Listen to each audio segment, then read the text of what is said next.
The jury are people. They're going to know if you're not authentic, and they know if you don't have integrity. It focused law for me like, wow, this isn't about knowing the rules. This is about how to communicate with people and how to be authentic and how to get what you are trying to get done. Becoming an incredible attorney is less about following one set path and more about following your passions, discovering what works for you and aligns with your values. I didn't get my degree till I was 40. When I got there, I really was just like, why am I doing this? And we did trial practice. And it made me go, oh my God, this is what it feels like to be an athlete. Because you got to be prepared, you got to be skilled, you got to do that. And then the day of the trial, who knows what happens? The ref makes a call. According to a recent survey, only 19% of managing partners in U.S. law firms are female. We would like to see that change. Hello, and welcome to LawHer, a show where we celebrate the trailblazing attorneys and entrepreneurs who are changing the game for women in the legal field.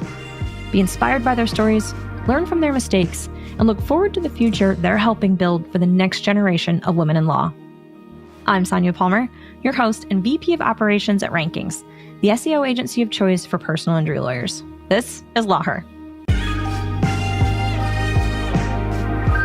Felice Duffy is committed to excellence and driven by passion, in the courtroom and on the soccer field.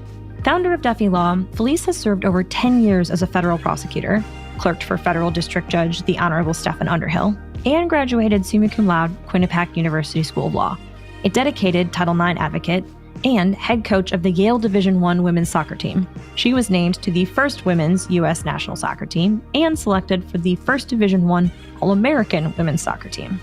Felice's first experience with Title IX was when she filed an action against UCONN under the then new Title IX statute to compel the creation of a women's soccer program.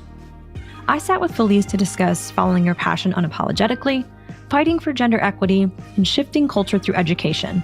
But first, I wanted to know about her upbringing in Connecticut and how it influenced her worldview. I have 9 siblings. I think all of us are within a range of 12 years. So one after the other. And we grew up in Storrs, Connecticut. My dad was a professor. It was a, civil rights, very liberal environment back in the 60s and 70s when we grew up. Came from California, went out to Storrs.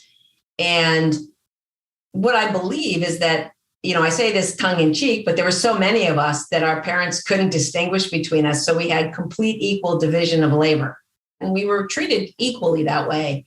And I really believed, because of our family upbringing and because of, I think, the environment in which we grew up in Storrs, Connecticut, and the times, I really believed that everybody was treated equally.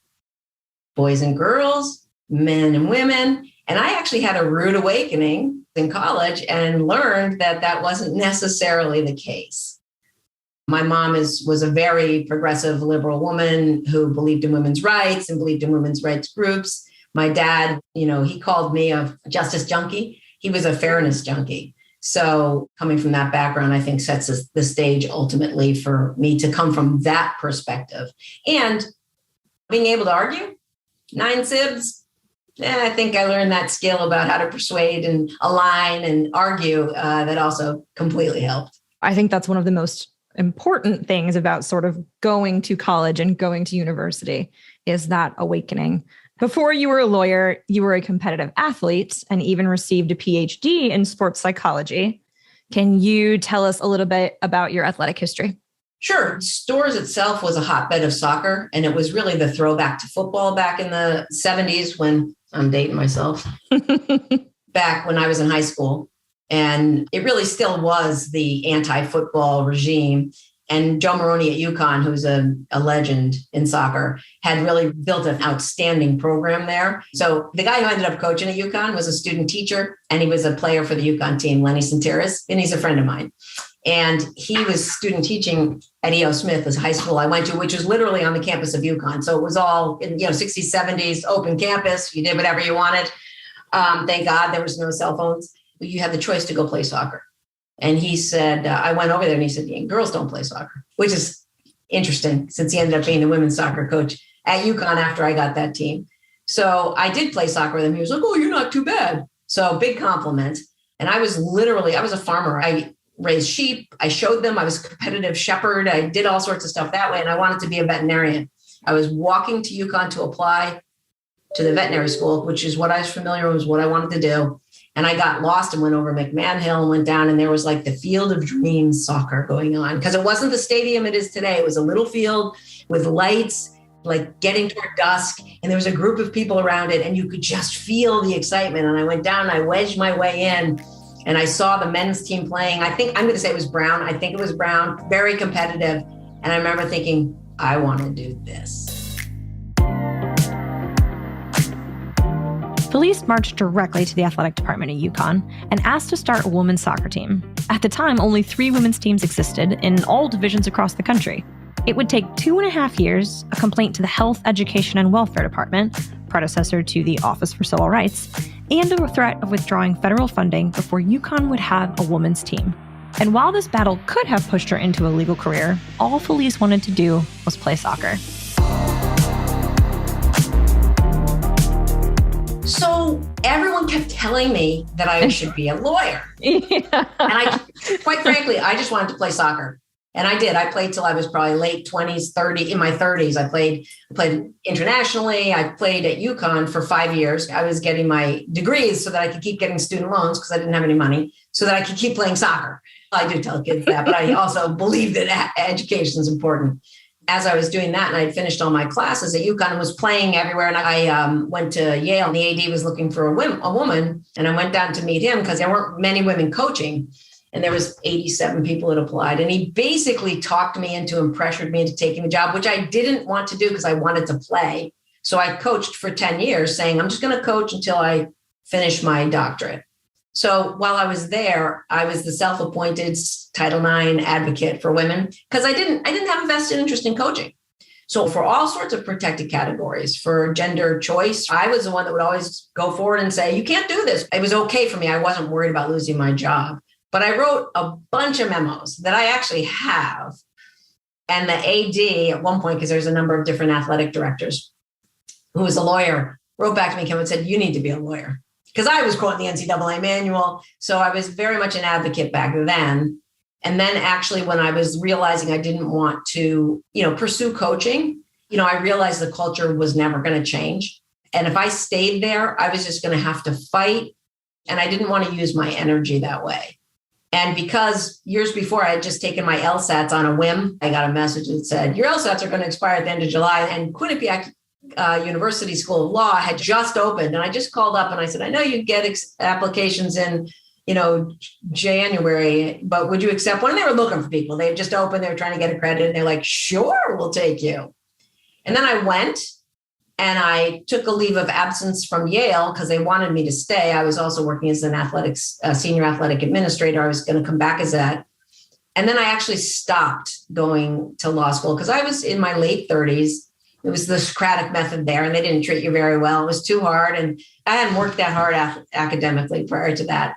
And it was a tough time because I was leaving sports. And I talked to the dean. I think I actually played them Tracy Chapman's song that had just come out that's, give me one reason to stay. Yep. Yes. And I was like, I'm out of here. And he said, we're going to keep you in case you want to come back. And I said, don't cancel my application. It was extraordinarily stressful for me at that time. I said, I don't want to, threw my books away, said, I'm not doing it. And then the next year I went and spent some time at Yale doing senior athletic administration. And I realized that was really, I didn't want to be the lateral power hierarchy where paperwork and doing things like that was not my strength, not what I wanted to do, and had less power than as a coach. So I went back to law school. I love how it dials in and you get closer and closer to where you were supposed to be. And there's a very clear direction and path for that. And it sounds like you were already sort of doing the work, but by becoming a lawyer, it gave you the ability to just do it better and to actually achieve a result. Yes, except I didn't want to be a lawyer even when I went to law school. I really didn't. I was like, it's interesting. I didn't know what I wanted to do. It was really like, oh my God, I was just playing soccer this whole time. I didn't get my degree till I was 40. So to have that background, have owned a house, have done all those things, had worked in other areas. And I think being an athlete makes a difference, actually. When I got there, I really was just like, why am I doing this? Till the last year, I met someone who's now like a mentor and a friend. Ernie Titel is one of the best lawyers in Connecticut. And we did trial practice. And it made me go, oh my God, this is what it feels like to be an athlete. Because you got to be prepared. You got to be skilled. You got to do that. And then the day of the trial, who knows what happens? The ref makes a call. It's raining out. And like what happened to me in a trial once, my heel broke off my foot. So I had to walk around with pretending I had a heel on. So, and you have a team and a referee. And it was so. You can win, you can lose. Well, right. It mimicked that without, unless you wear heels, without hurting your knees. And, but he also was really about being an authentic person and working with integrity. Not only because that's who he is, but that's how you communicate with a jury. Like, who cares about the judge? The jury are people.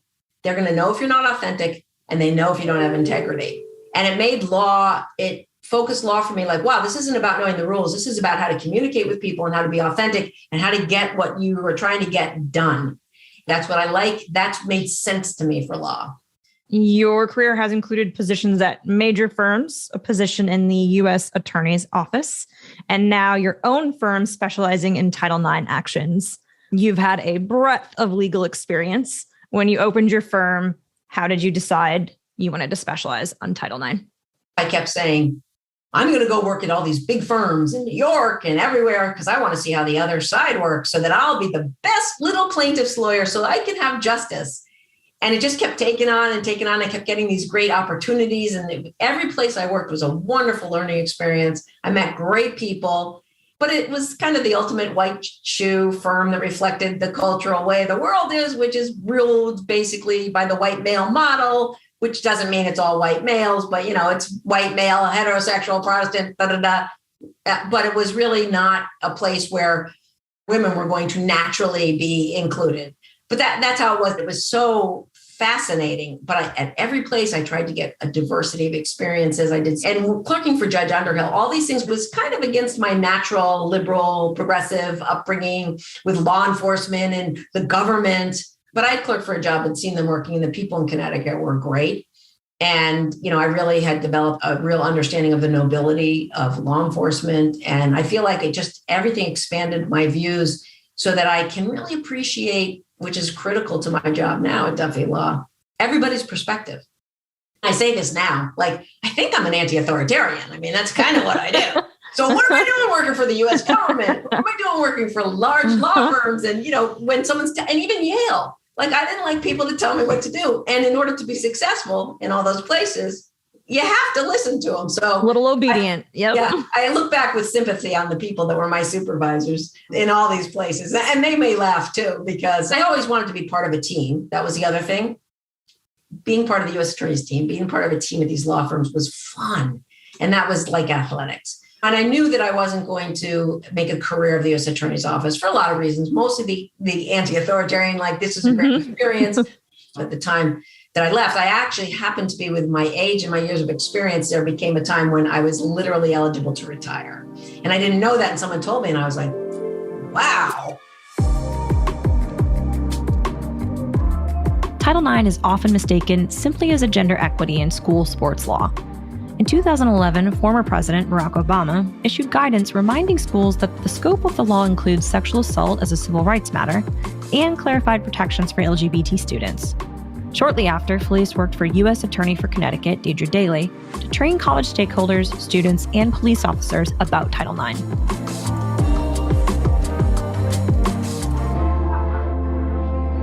And as that evolved over the next 3 years, I really realized that this was a place where I could make a difference, and it could be a nice place to go, be able to go out and make a difference in real people's lives, which I wanted to do. In fact, I started with being a federal criminal lawyer, and then we've now, after the first year and a half, 2 years, because of how we do it, what we like to do, and the volume of cases, we represent students, faculty, staff across the country now, primarily in colleges and universities, on sexual harassment, sexual misconduct, both sides again, which is unusual. Most lawyers pick a side. And I quite frankly thought that I would be representing women complainants. That was what I thought, because that was my orientation. And when I got involved in it, I realized that, first of all, the majority of people aren't the, highly violent sexual predators. So there's a small percentage of people that, need to be probably expelled, perhaps put in jail, but definitely addressed that way. But the majority of these things were happening in an educational environment. It was mostly acquaintance issues, so people knew each other. And this was a perfect opportunity for people to participate in educational, things, ways to understand how to have this not happen in the future.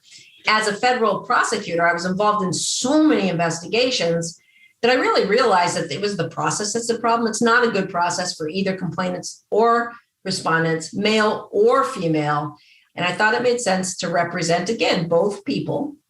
And this is what I would say in athletics. This is what I say to a lot of our clients. And I think it's true is, we'll help you through this, as long as you deal with yourself and others with dignity and respect. And you're going to look back on this in 10 years and you're going to feel good about how you handled it. And you're going to have a better outcome because you'll learn from this.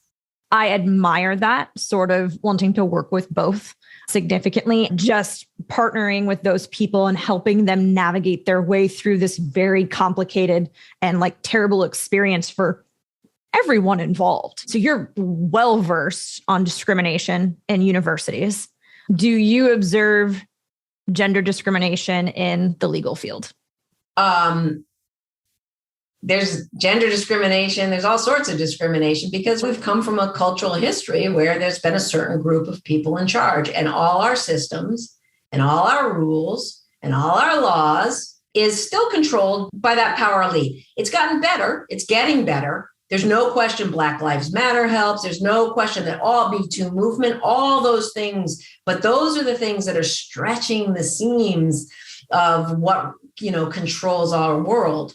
I think it's way better, but absolutely. I think, for example, my experience was in the federal criminal field. There weren't very many women. There just weren't. What do you think will be different for the future generations of women in law? I think this is a very interesting time in our world. Mm-hmm. I think politically, personally, I think the pandemic changed a lot of people's perspective about what they want to do with their life.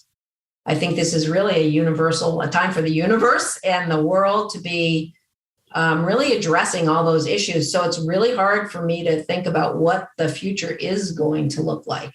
I do think there is, with the Me Too movement, with like I said, Black Lives, all the movements, those are taking marginalized people and helping them mainstream better. If nothing else, it's creating community group of support, which is so critical in success in this world. It's one thing I didn't really have, but I learned, especially when Deirdre Daley was our U.S. attorney, just made a difference, not only as a role model and visually knowing that, but there are people that are actually now with those movements actively not only helping each other, but trying to educate other people about that. One of the other smaller things I do is gender equity in athletics. And that's important to me because as a woman, I did that and, I lived that. So mostly when I've represented a few coaches, but students, particularly female students, they can't afford a lawyer. However, every once in a while, I'll do it. Like every year, I did a couple cases, one, for student plaintiffs to bring those cases, and I would do it on a contingency basis. And what is happening now, we just represented 12 people in the UCONN case. I don't know if you know that. I filed a complaint in the 70s. We now did this for these 12 rowers on this huge program that was cut based on Title IX. It was a very, very, very difficult case. We had a great legal team. But the thing that inspired me most, which is different than it used to be, is it was 12 of them that were willing to come forward. And when you have that support in the community and the coaching staff and the people at UConn were helping them, the alums helped. To have that support, and that's very different. They're now going to be paying, I think, the women's soccer program, equal pay. And a lot of that's, again, my roots. I mean, I did that back in the 70s, and it's so cool. I think them as a group filing a case together is not just one person, because that's scary, that's hard. But what we're seeing now is groups of women doing this now. And we also educated them with our team of women that I think that is going to make a huge difference in the future in law for women. I got to tell you, I've been doing these interviews now for a few weeks, speaking with women lawyers, and that has come up every single time. Whether it was in law school or starting a firm or just trying to handle family, that the lack of a support system was detrimental. And then fostering a support system is what made them able to do it. And what I'm seeing also is there's all of these pockets where this stuff seems to be developing. And I think this is one of those things where the pandemic helped, where it sort of forced everyone online to find like-minded people and to just get their support group. So I love that. And I saw the headlines. I'm a USWNT fan. So I wanted to ask you if you had seen about the equal pay coming in. I read every article that comes out about gender equity every morning, I think. Probably. I have to for my business. Yeah. Yeah. I didn't look to see exactly what the terms were, but that's obviously been a long time coming. Yeah. And it was amazing that as a group, they did that and they took it on. It was it was perfectly timed with the Me Too movement. I mean, I'm so psyched they did that. To keep making forward progress, we have to know our rights. I asked Felice what information every college student should have about Title IX. They should understand that the Title IX process is incredibly difficult and complicated. And as a complainant, you may not be aware of that before you get involved in it. As a respondent, you may think, hey, I can just walk in and tell the truth, and may not understand the consequences of that.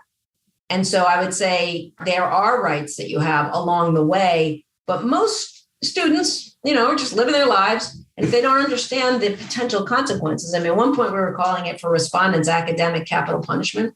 That was the term that was coined. And if you don't understand that, you really need somebody, I think, to have somebody advise you if you get wrapped up in this. That's one thing. The second thing is that I think that if students could understand this is an educational process, but that has to be supported by the schools. Because when you get in like a court-like system and people start, but for respondents, if you don't come across as defensive, because if someone accuses you of something you didn't do, let's just take that case. And I'm not saying I believe everybody on both sides, but it feels terrible. But you have to really understand this is about learning. This is about learning who you are. This is about your social fabric. This is about respecting people. So I think they have to really understand that this is not just about did or didn't do this. And I think for complainants, it's the whole thing about male or female complainants, because it happens to both. But I'm just going to say her because it's just easier at the moment. But for women, they have rights and they can go through this process, but those rights, they need to understand, or any complainant, that this should be about healing for them. This isn't about making sure the school does the right thing. And schools should be supporting that. And hopefully the new administration will get that in place. And I'll just give you an example. Somebody may not want to bring a formal complaint that they have to do now because the rules are different against somebody who is their best friend, because it may rip apart their social fabric. This is what I advise complainants about. And it's complicated. You don't have to take care of other people. So that's a mantra for especially women, especially younger people, to learn. And this is what a lot I do with advising is, this is not about you taking care of your parents, about other women that this might have happened to. This is about making sure you go through this process in a way that you control, that you take care of yourself first. And that's a major, major lesson that I talk to people about. And I work with them and often have to get the parents out of the picture, because parents are angry when this happens to their kids. And that, maybe, what do you need from this? Do you need to speak? Do you need to be heard? Do you need to just could you have a restorative justice informal process with this kid to just say confidentially, this is what you did to me. And the person says, oh my God, I'm so sorry. And you resolve that. And that's available in most schools, but it's not forefront. You don't just have to step into this process and make it adversarial and go through the whole thing. You need to understand that this is for both people, it's going to affect the rest of your life. And you really need to understand, look at what you're doing and understand, what you're going through right now and how it can be a learning experience. And I say this because this isn't how it works right now. But this is how you create culture change. This is what everyone's trying to do. And they try to do that with the affirmative action laws. And then it doesn't result in culture change because it's just you stick to the laws and you follow it. But this type of educational thing, if kids can approach it that way and students can approach it that way with advisors, I think schools would want to do it. It really should be driven from the schools, but they're not equipped to do it.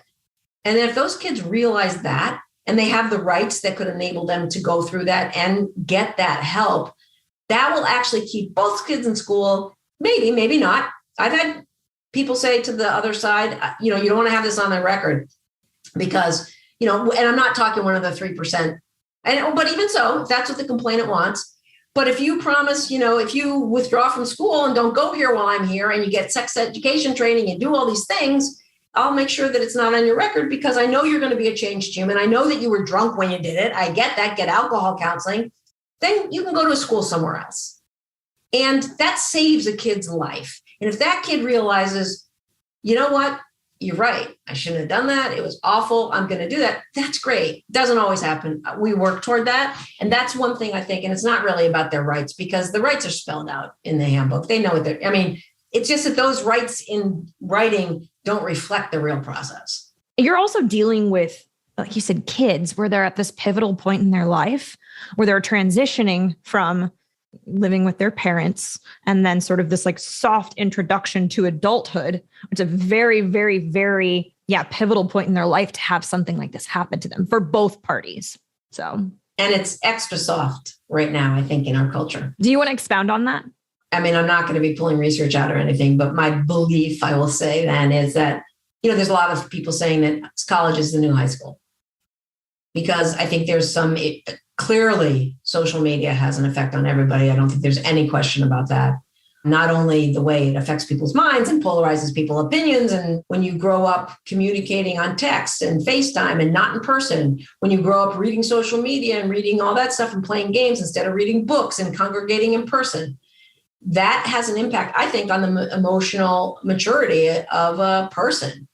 I think not only perhaps is there more, I'm going to say learning disabilities, which of course they're not disabilities, they're just people that think different than the mainstream. So I get that, which is also what we talk about when we're in these schools. Like, look, this isn't stalking. This is somebody who's on the spectrum. They should be educated about what that is. This person needs to be able to communicate here. But I think because the population is bigger at schools, because perhaps there's a higher ratio of those types of things, because maybe the medical world has enabled a lot of people to function better, and because obviously people are uncovering that more and diagnosing that more, but put a pandemic on top of that. The Office for Civil Rights just released something a few months ago with a lot of research saying, I'm totally paraphrasing here, everybody in educational systems should be diagnosed with anxiety. It is an anxiety crisis. Everybody, teachers, administrators. So you take that and you put that into what the college is. Everybody's concerned about making sure that people feel, I'm going to use the safe word because it's an interesting word, because people should be safe. But I think colleges are really, really concerned about making sure that they're respecting all this, which isn't easy to do. So with all that put together, students it's soft. It's not on one hand because they're kicking kids out for doing certain stuff, but that's easier. But that's because maybe they're protecting too many rights. So I think that transition into college you're not an adult. I recognize a difference. It's an interesting place, and I'll be interested to see how colleges evolve and restructure through this to make sure they survive. What is your hope for the industry? What are you looking forward to seeing? I think that particularly in mine, lawyers need to be counselors, not legal advocates. And I think that would be a wise thing to do anyway. My opinion is if you walk into an educational institution and you're advising somebody in these processes and you're like, you can't do that because it's hearsay and I'm going to schools don't like that, doesn't work, not good for you. I think the legal industry is changing, and I think it's opening up to more counselor type activities. What I really hope for what we do specifically, aside from, equality and world peace, is that, and I hope the Biden administration does this with what they're working on right now. I think they'll probably get closer to it. They really, with the way we treat it, there's a real opportunity to use this process at schools to create real cultural change. Because if you can use this law to create culture change, that until you change attitudes, you cannot change, how people are treated. So this is a real opportunity. And we do it. I feel like every one of our clients, pretty much all of them, we've done that with. They've seen the world a little differently. They've had a little more compassion for the other side. They've had more compassion for themselves. They understand their role in it, whether not saying that anyone's to blame, but what that means. They understand, how to navigate things. It's really, I feel like I'm a coach again. It feels like athletics. And I say this is what I would say to my players. So I do believe that. I mean, people laugh at me because I am an optimist. After everything I've been through and done, I am really I do believe there is a way forward for our particular Title IX issues and the way lawyers handle it to create real cultural change. Excellent. Full circle back to being a coach. If you weren't a lawyer, what would you do instead? Well, I think you're asking me the question I believe I've been asking myself for the last pandemic years. It's hard to say. I'm very much into I would love to be a mediator in compassionate conversation between fighting groups. I also, if I wasn't a lawyer earlier, I think that another way to create change, although I'm not so sure now, would be politics. I would love to be, a senator or a congressperson to be able to work with people and do these things. I'm not sure I would right now. I always wanted to be a cowboy. And I say that because I've gone to dude ranches, I've gone up in the mountains, and I've done all that. I love to ride horses. I love nature. I'd love to just go be like a hermit out in, Montana. By focusing on her passion, Felice has been at the forefront of gender equality for decades as an athlete, coach, and attorney. So much of what makes a good lawyer great is infusing practice with passion. Use your energy wisely, look at the situation holistically, and identify your long-term goals. Just as Felice made the transition from coach to lawyer, sometimes we have to step back and see where we can implement the most change. A huge thank you to Felice for sharing her story and unbelievable insights with us today. You have been listening to LawHer with me, Sonia Palmer. If you found this content insightful, inspiring, or it just made you smile, please share this episode with a trailblazer in your life.